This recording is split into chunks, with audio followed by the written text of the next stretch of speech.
Hello and welcome to the channel. In this video I'm going to show you how to set up a Shopify store in only 15 minutes. If you need any more information on the topics I discuss, please check out my other Shopify videos. When you're ready to set up your Shopify store, head over to the Shopify site, shopify.com, and then click Start Free Trial. If you click Skip All, select where your business is located. You can then sign up via your email, and you can sign up for a free trial. The first 3 days are free, and then after that you pay £1 for the first month. Once you've signed up for your account, you'll be taken to the homepage of Shopify, where Shopify will take you through a process of setting up your Shopify store. There are 9 steps to complete. So the first one it recommends is to add your first product. So if you click on Add a Product, you'll be taken to a form where you can add all the attributes for a product. Here's a product that I've filled in earlier. So I've set the title as Yellow Wool Jumper. It's best to add a descriptive title for your product so your customers know what it is. Also a description. And you need to add as many high resolution images for your products as you can. Here I've got a hero image, which is the product on the white background, close cropped, and also a lifestyle image. Set the price. You have also an option to set a compare at price, which is like the price the product previously was. So in this case, it's going to show the product as was £25 is now 20. You have the option to enable Shopify to track the quantity of your product. So if you're using Shopify as like a stock management system, this is where that's done. So you can, if you click track quantity, then it'll only sell down to the quantity that you've actually set in your system. Otherwise, it'll just keep selling.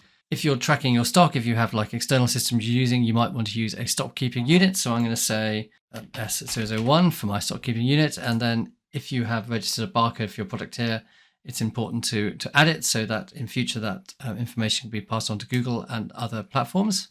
For most postage systems, shipping cost is based on weight, so it's best to add your weight information here, particularly important if you're shipping your things internationally.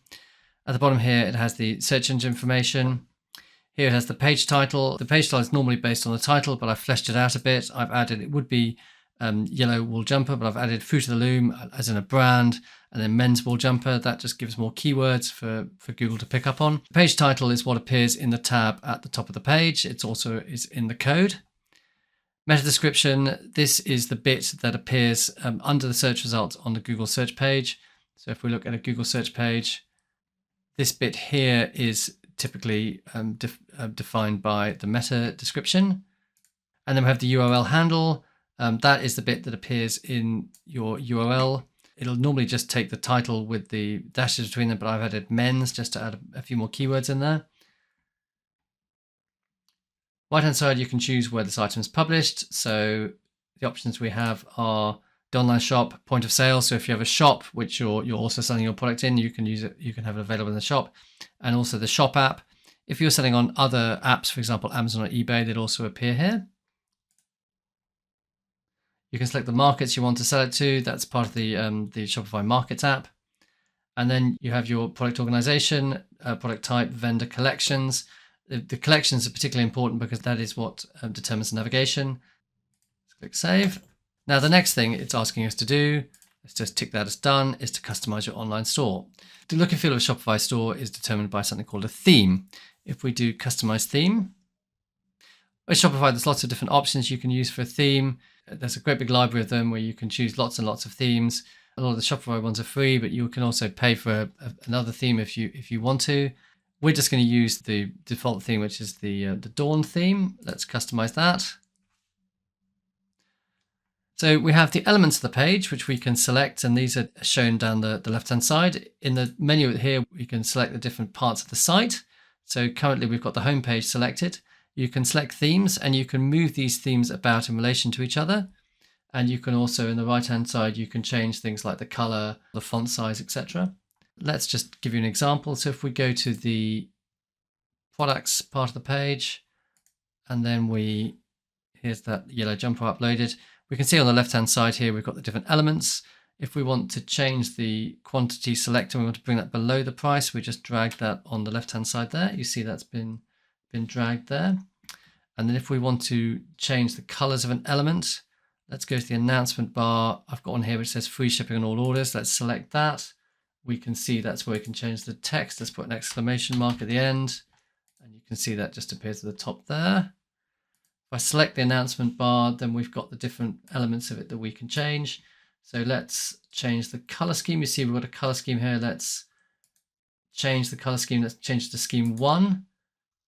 And then we can see the colors changed. If we want to edit that color scheme, we can click edit, and then we can change the colors. Change it to, let's select a color. Let's select that color. You see it's changed the color of the background. Select a color. Let's select white again. We'll change that back and then save. So this bit here at the top here, the sections, is where we change the different elements of the site. If we want to change things which are across the whole theme, we click on theme settings. Important things to change will be the logo. Here I've uploaded a logo which says boutique, and that would appear there. We can change things like the desktop logo width. We can upload a favicon. Now the favicon is the thing that appears in the tab at the top of the page. That's this bit. So if we were to upload a little image there, then it would appear at the top here. It's a nice bit of branding. Let's just choose some of these things here. For example, this is where we can, colors is where you can change the color schemes for the page. So those color schemes we saw in, for example, the announcement bar, we can change them on a global level here. Another important thing to change is the cart and the checkout. So if we select the cart, we can choose where it's got a pop-up notification. That's the notification that appears on the right-hand side. And we can change the color scheme. That's the checkout. Similarly, there's one of the marvelous things about Shopify is it has a very good checkout. So there's very few things you can change about it, but here you can change the background image, and you can have a custom logo. There's a few other things you can change as well, but you can't change the layout of the checkout. So if we go to the checkout, and we can see here we can add a logo here. Let's just select an image, and we can select that image, and you can see the logo appears at the top. And then we could potentially change the background color if we wanted to. So there's the background color. If we change to blue, then you see it changes it there, but we don't like that. So let's change it back. So that's a whirlwind tour of how you update the theme. So if we're happy with that, we can go back, and let's go back to the home page. Tick customize your online store. The next thing we're going to look at is custom domain. So currently the domain is going to be this jumble of letters, but if we wanted to buy a domain, we could buy a domain through Shopify, and then it would give us our own bespoke domain. So for example, myboutique.com. So here we could search for a domain, and when we found a domain we like, then we would buy that domain. Alternatively, we could buy a domain on something like GoDaddy, and we could connect it here. If we clicked on connect existing domain, it would take us through to the GoDaddy site, and then we could confirm that we had that domain and we were linking it to the Shopify website. Let's just look at some other critical bits of setup. If we look at the plan that we've got, this is currently set up to do basic Shopify, which is we've set it up for £1 for the first month, and after that it's £19 a month. If we have a look at the other plans, you can see they vary mainly in the number of users you have and also what you pay. So as you do more sales, it may be worthwhile you're actually spending a bit more money and getting lower rates. When you get really big, you can do Shopify Plus. I'd recommend when you're starting out, you just go for the basic level, and you can always upgrade later. Payments is really important. This is how you accept payments on your store. Shopify Payments is Shopify's native payment service. It is perhaps a little bit more expensive than using something else like Braintree, but it's very well integrated into the system. And if customers can use the same information across multiple Shopify checkouts, which really saves them time, it'll almost certainly improve your conversion rate. So you would click account setup and then just go through the setup process. It's pretty easy. Just enter your address, etc., bank details. I'd also recommend adding something like PayPal as well, which is a very popular payment system. Other than that, I don't think more is more with adding more payment systems. I'd say you probably really need 2 or 3 at most. Let's look at checkout. One of the most important things you have at checkout is customer contact method. It defaults to phone number or email. Personally, I would just choose email because I think it's just a lot easier to find orders. You can then choose the information that people need to enter. If you can just choose as few items as possible, because the more information you ask from customers, the bigger chance of them binning out. Finally, the marketing options, depending on the rules from your country, you definitely want to give people the option to leave an email. If you have it pre-selected, you'll get an awful lot more people signing up, but then you may have issues with privacy. Next, let's just go to shipping and delivery. I'd recommend doing free shipping for all products because that just increases the conversion rate. As you're starting off, I'd probably only ship domestically. Shipping internationally is a bit of a pain, but you do have an opportunity to reach a lot more customers. So if we go to general shipping rates, that'll apply for all products, or you can create custom shipping rates where you can have different rates for different destinations or for different product groups. Let's just have a look at the general settings here. So it's got the shipping origins, then it's got the shipping zones, and you set rates per shipping zone. So here you can see that we've got standard international. If we want to delete a particular zone, let's just delete. We don't accept the EU. Let's just delete the EU and let's delete international completely. And then we've just got the UK. So here we've got standard. If it's £50 and up, that's free. If it's, we've also got a euro rate there. Let's just delete the euro rate. Let's use a flat rate. Okay, so we've got a flat rate for express 1 to 3. Let's say that's £10 for an express rate. And you can see it's add an express rate. And let's decide that we want to have free shipping on everything. So let's just say that standard is the minimum price is 0. So that's giving us free shipping on everything.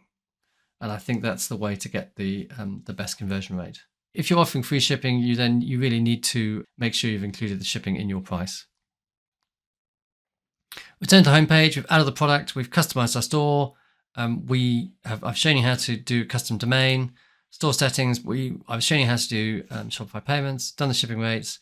We've picked a Shopify plan. The last thing to do is to review the privacy settings.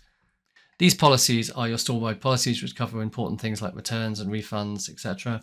Shopify actually has some templates you can use. So let's just return policy, create from template. So it's got a standard template you can use. I very much recommend you read it through first and make sure you're happy with it. The more generous terms that you can add to your customers, the better, the more sales you'll get. Privacy, similarly, it's going to create that from template, etc. If we just save that, then it'll automatically populate the site with this. Now there's just 2 things you need to do before you can launch your store. First, I recommend you take a look at it. So if you go to Sales Channel, then Themes, and then you can click View Your Store. The site is currently password protected.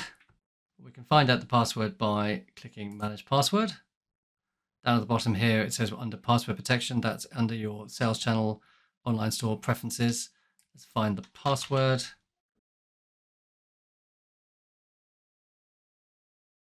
Password. Okay, that'll show you the site. As you can see, we've only got 1 product live. There's our product there. I recommend you place a test order. So buy the product. The order will then appear under orders, and you can get used to the process of filling it. There you go. We've set up a Shopify store. It took less than 20 minutes. Thanks for watching this video. Please support this channel by liking this video and subscribing.